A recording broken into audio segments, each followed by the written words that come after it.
Hi everyone, welcome back to our channel. In today's video, I'm going to show you how to lens blur in the Lightroom app. If you want to blur the background of your photo, then this tutorial is for you. So let's get started. First of all, find the Lightroom app on your home screen. Now open it. Now choose one photo that you want to edit. Now to add the lens blur, here you can find the option of blur effect. Simply go ahead and select it.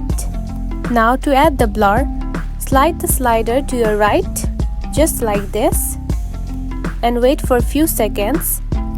The app will add the lens blur to your background in your photo just like this.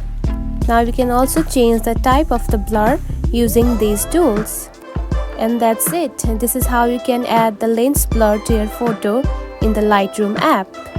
If you found this video helpful, don't forget to like and subscribe for more tips. Thanks for watching.